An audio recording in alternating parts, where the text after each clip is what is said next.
Welcome to Whispering Cottage Tales, a channel where timeless stories, gentle narration, and quiet atmospheres help you drift into rest. Before we begin tonight's tale, I'd love to know, where are you listening from? Share it in the comments below. It's always wonderful to see our little community stretching across the world. Now, it's time to get comfortable. Settle into your bed or favorite chair. Close your eyes, take a slow, deep breath, and let the day melt away. Allow my voice to carry you softly into sleep, to a place where imagination flows and dreams begin. On Clockmaker's Lane, where the buildings leaned toward each other like old friends sharing secrets, a narrow shop stood wedged between a tailor's establishment and a bookbinder's workshop. Its window, though clean, was clouded with age, and behind the glass sat dozens of timepieces in various states of repair. Pocket watches hung from silk ribbons, mantel clocks perched on velvet cushions. A grandfather clock stood sentinel in the corner, its pendulum catching the lamplight with each measured swing. Inside, the air held the particular stillness of a place where time itself seemed to pause and consider its passage. Every surface carried the tools of a careful trade, tiny screwdrivers no larger than pins, jewelers' loops resting in their leather cases, springs and gears arranged in neat rows like soldiers awaiting orders. The scent of metal and oil mingled with something warmer, the faint residue of pipe tobacco and old wood. Thomas Hartley sat hunched over his workbench, a pocket watch disassembled before him. The lamplight cast long shadows across his weathered face, deepening the lines that years of close work had etched around his eyes. His fingers, though beginning to show the stiffness of age, moved with practiced precision as he lifted a tiny gear and examined it through his magnifying glass. The watch belonged to Mrs. Pemberton from the square. She had brought it in a week ago, wrapped carefully in a handkerchief, explaining that it had belonged to her late husband and had stopped working on the anniversary of his passing. Thomas had promised to have it ready before Christmas, and Christmas Eve had arrived with the watch still in pieces before him. He set down the gear and rubbed his eyes, feeling the weight of the day pressing against his shoulders.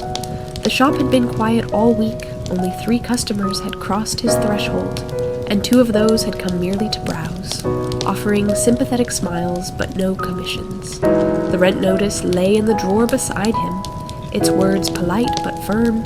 Payment was expected by the first of the year, and the sum required seemed to grow larger each time he unfolded the paper to read it. Outside, snow had begun to fall in the early afternoon, and had continued with steady determination ever since. The street lay muffled beneath a white blanket, the usual sounds of cartwheels and footsteps softened to whispers. Occasionally, a figure would pass the window, wrapped in scarves and coats, hurrying toward warmer destinations. Thomas reached for his tea, found it cold, and set it aside with a quiet sigh. The grandfather clock in the corner struck 6, its chimes clear and melodious. He had restored that clock himself 15 years ago, rebuilding it from a collection of damaged parts he had purchased from an estate sale. It kept perfect time, never gaining nor losing a second. A small point of pride in a shop that had seen better days. He returned his attention to the pocket watch. The escapement needed adjustment, and one of the jewels in the movement had cracked, requiring replacement. He had the part, salvaged from another watch beyond repair, but fitting it would require steady hands and good light. Both were growing scarce as the evening deepened. The bell above the door gave a soft chime, and Thomas looked up to see a small figure enter, accompanied by a swirl of snowflakes. A boy, perhaps 8 or 9 years old, stood on the threshold stamping his feet. His coat was thin for the weather, patched at the elbows, and his cap sat askew on a head of unruly brown hair. "We're about to close," Aunt Thomas said, not unkindly, before the boy could speak. The child did not retreat. Instead, he stepped forward, pulling something from his pocket, with the careful reverence of someone carrying treasure. "Please, sir," he said, his voice slightly breathless from the cold. "It's my father's watch. It stopped this morning, and I thought perhaps you might look at it." Thomas hesitated, then gestured toward the counter. "Let me see it then," The boy approached and placed the watch on the worn wood with gentle hands. It was an old piece, the case tarnished and dented, the crystal scratched. Thomas picked it up and turned it over, noting the inscription on the back, worn nearly smooth by years of handling. To William, with love and hope. "My father is a lamplighter," the boy explained, watching Thomas's face with anxious eyes. "He needs the watch to know when to light the lamps. He says he can feel the time, but he likes to check, to be certain." Thomas opened the case and examined the movement. The problem was immediately apparent. The mainspring had broken, a clean snap that would require a complete replacement. He had the part, but the work would take at least an hour, perhaps more, and he had promised himself he would finish Mrs. Pemberton's watch tonight. "The mainspring is broken," Thomas said quietly. "It can be repaired, but not quickly." The boy's face fell, though he tried to hide it. "How much would it cost, sir?" Thomas named a price that was fair, but not cheap. He watched the hope drain from the child's expression like water from a cracked cup. The boy reached into his pocket and produced a handful of coins, counting them twice with fumbling fingers before looking up. "I have half of it," he said, voice small. "I've been saving from my errands. I could bring you the rest after Christmas, I promise." Thomas felt something tighten in his chest. He recognized the weight of that promise, the desperate hope that hung on it. He had made similar promises himself in younger days, before his shop had earned its reputation, before steady work had made such bargains unnecessary. "Keep your coins," Thomas said, surprising himself with the words. "I'll repair it tonight. Come back tomorrow morning." The boy's eyes widened. "Truly, sir. But the payment? Tomorrow is Christmas," Thomas interrupted gently. "Consider it a gift." For a moment the child simply stared, as though waiting for the offer to be withdrawn. Then a smile broke across his face like sunrise, and he stammered his thanks 3 times over before Thomas shooed him gently toward the door. "Go on, before the snow gets worse. Your father will be wondering where you are." The boy pulled his thin coat tighter and stepped back into the night. Through the window, Thomas watched him run down the lane, his small figure quickly swallowed by the falling snow and gathering dark. Thomas returned to his bench and picked up the lamplighter's watch. He should finish Mrs. Pemberton's piece first, keep his word to her, but his hands, moving almost of their own accord, began disassembling the lamplighter's watch instead, laying out the parts in careful order. The work consumed him as it always did, pulling him into that peculiar state where the world narrowed to the small universe of gears and springs, where time became something he could hold and adjust and set right. The mainspring came out easily once he had removed the correct screws. He selected a replacement from his supply drawer, tested its tension, and began the delicate process of fitting it into place. The grandfather clock struck 7, then 8. Outside, the snow continued its soft descent, accumulating on the windowsill in a thick white line. Thomas worked steadily, pausing only to add oil to his lamp when the flame began to gutter. By 9 o'clock, the lamplighter's watch was whole again. He wound it carefully, set the time by the grandfather clock, and held it to his ear. The steady tick-tick-tick was music of its own kind, the sound of time restored to its proper flow. He allowed himself a small smile of satisfaction and set the watch aside on a square of velvet. Now, for Mrs. Pemberton's piece. He pulled it toward him and selected the replacement jewel from his collection. The work required even greater care, as the jewel had to be set perfectly within its housing. Any misalignment would cause the mechanism to fail within days. The clock struck 10 as he positioned the jewel. His eyes strained in the lamplight, and his fingers cramped slightly as he tightened the tiny screws that held the setting in place. But the jewel sat true, and when he carefully reassembled the movement and wound the watch, it began to tick with smooth precision. He checked it against the grandfather clock, waiting 5 minutes to ensure the timekeeping was accurate. Perfect. The watch neither gained nor lost a second. Mrs. Pemberton would have her husband's watch restored in time for Christmas, a small piece of him returned to working order. Thomas leaned back in his chair and allowed himself a moment of rest. His back ached from hours of hunching over the bench, and his eyes felt heavy with strain. But there was satisfaction in the weariness, the good tiredness that comes from honest work completed well. He stood and walked to the window, pressing his hand against the cold glass. Clockmaker's lane lay silent and empty, the snow undisturbed except for the tracks left by the boy hours earlier. Most of those had already filled in, leaving only faint depressions to mark his passage. Thomas thought of his own son, grown now and living in the north with a family of his own. They had corresponded irregularly over the years, the letters growing further apart as life's demands pulled them in different directions. His son had wanted Thomas to sell the shop and move north to live with them, but Thomas had declined. This shop was all he had built, all he had to show for 50 years of careful work. He could not abandon it, even for the promise of company in his final years.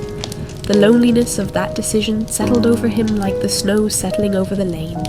He had grown accustomed to it, or thought he had, but on nights like this, the shop felt particularly empty. The ticking of the clocks, usually a comfort, now seemed to emphasize the silence between each measured beat. A sound at the door pulled him from his thoughts, not the bell, but a soft scratching, tentative and uncertain.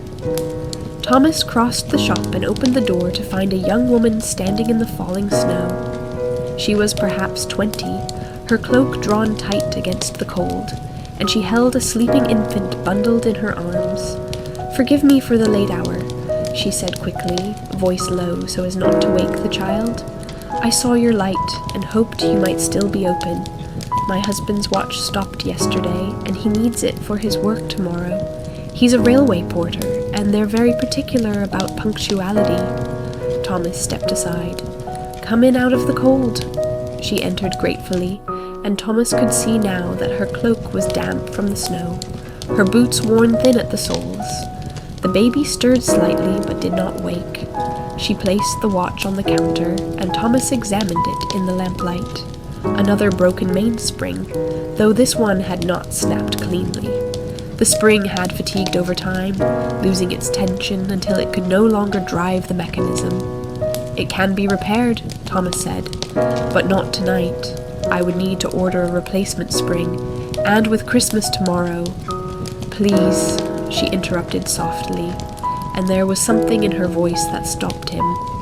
Not desperation exactly, but a quiet exhaustion that spoke of too many difficulties stacked one upon another. "He starts work before dawn on Boxing Day. If he's late, they'll fine him a day's wages." Thomas looked at the young mother, at the sleeping child in her arms, at the watch that represented more than the sum of its parts. He thought of the coins in his drawer, barely enough to cover next month's rent even if he took on no additional expenses. He thought of the replacement spring that would cost him more than she could likely afford to pay. "Wait here," he said finally. He returned to his bench and searched through his supply drawers until he found what he needed. Not a new spring, but one he had salvaged from another watch months ago. It would work if he modified it slightly, trimming the ends and adjusting the tension. The work would take time, but it could be done. He lost himself in the task, aware of the young woman standing quietly by the counter, swaying slightly to keep the baby settled. The only sounds were the ticking of clocks and the occasional soft coo from the sleeping child. By 11 o'clock the watch was whole again. Thomas wound it, set it, and listened to its steady rhythm before nodding in satisfaction. He brought it to the counter and placed it in the young woman's free hand. "There," he said simply. "It should serve him well." She looked at the watch, then at him. "How much do I owe you?" Thomas shook his head. "Nothing. Consider it a Christmas gift." "Sir, I cannot." "You can," he said gently but firmly. "Your husband needs his watch, and your child needs his father's wages. That is payment enough." For a moment she seemed unable to speak. Then she blinked rapidly and managed a whispered thank you that carried more weight than any sum of coins. She tucked the watch carefully into her pocket and gathered her cloak around the baby. "Bless you, sir," she said at the door. "Truly." Thomas watched her disappear into the night, a small figure carrying her precious burden through the snow. Then he closed the door and returned to his bench.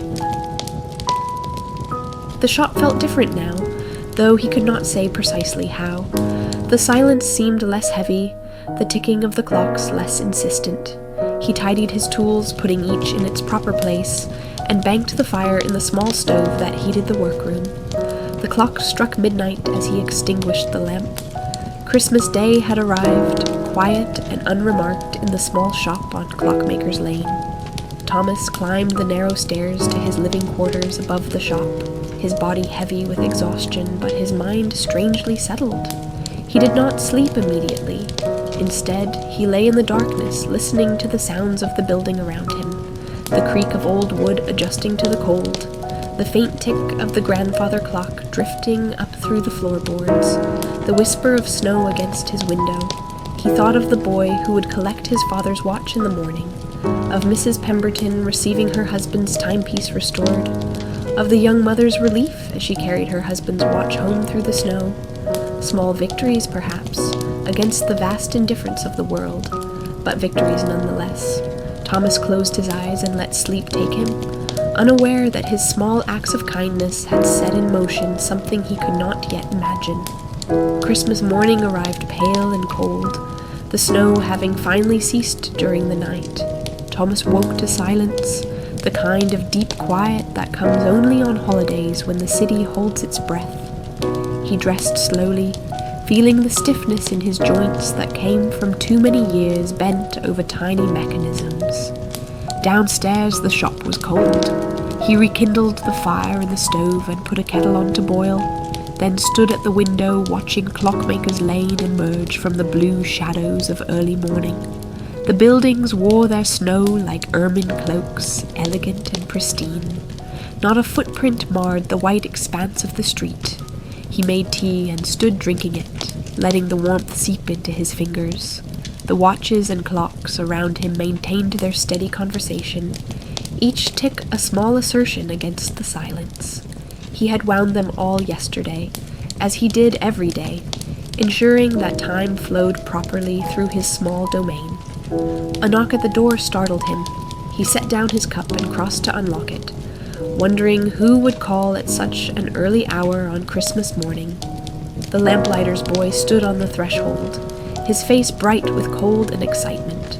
Behind him stood a tall man in a worn but clean coat, his face weathered by years of outdoor work.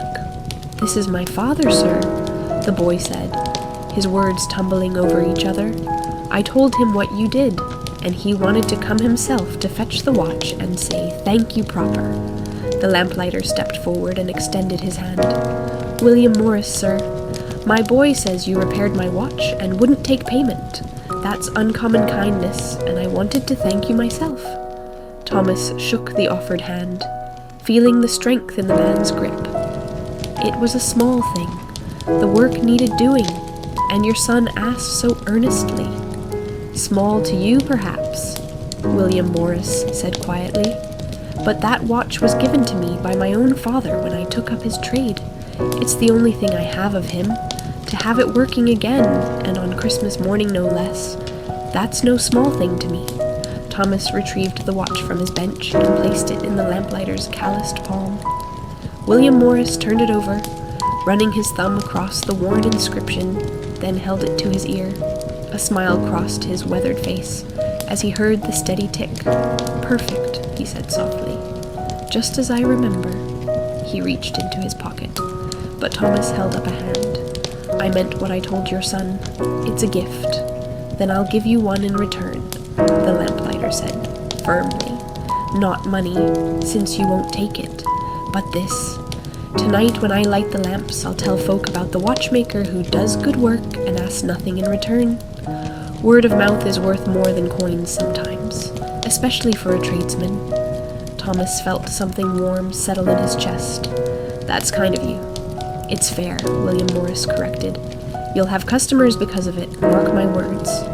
They took their leave shortly after, the boy waving enthusiastically as they walked down the snow-covered lane. Thomas watched them go, father and son together, the man's hand resting on the boy's shoulder in easy affection. He closed the door and returned to his tea, which had gone cold. As he poured a fresh cup, another knock sounded at the door. This time it was Mrs. Pemberton, elegant in her morning dress and heavy cloak. Her carriage waited in the lane, the horses stamping their feet and blowing clouds of steam into the cold air. "Mr. Hartley," she said, "I hope I am not disturbing you on Christmas morning. I know you said the watch would be ready, but I thought perhaps with the holiday you might have postponed the work. I told myself I would simply check, and if the shop was closed, I would return tomorrow." "It's finished," Thomas said, inviting her inside. "Please, wait here a moment." He retrieved her husband's watch from the velvet square where he had left it the night before.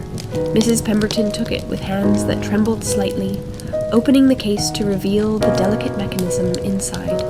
Thomas had cleaned and polished every part, and the watch gleamed in the morning light. "It's beautiful," she whispered, "just as I remember it."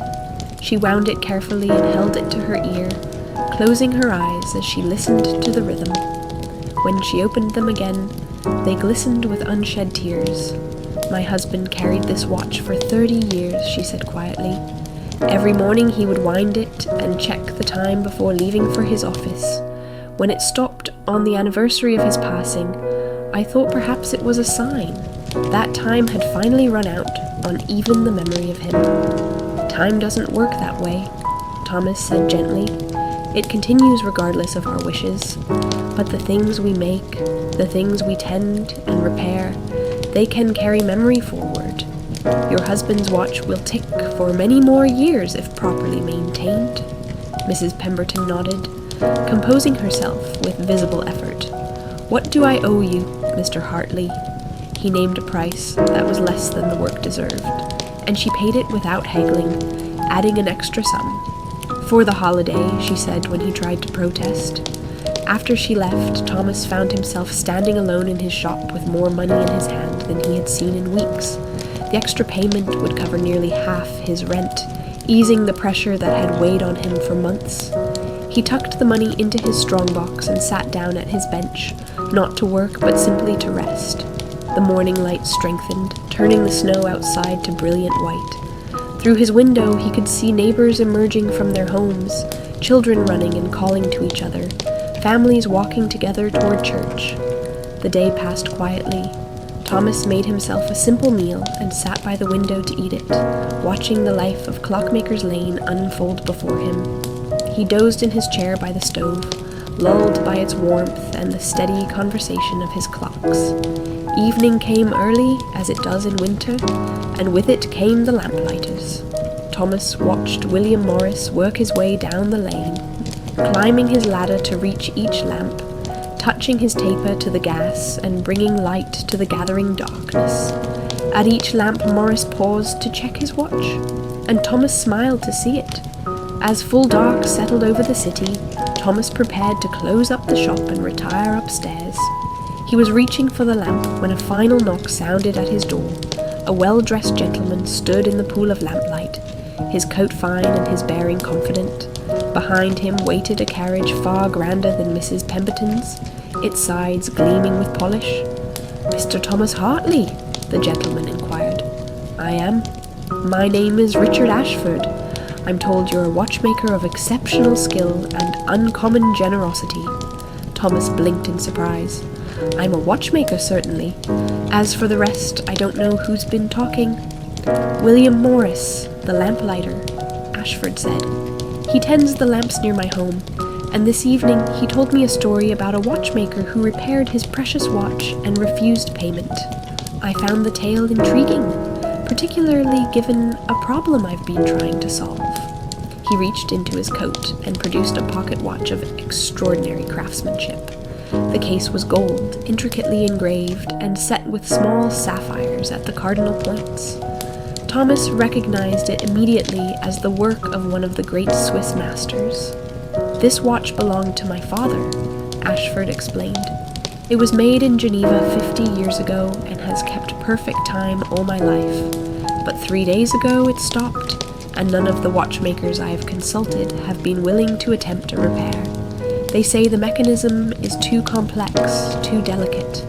One fellow told me it would be better to commission a new watch entirely." Thomas took the watch carefully, feeling its weight in his palm. "May I examine it?" "Please."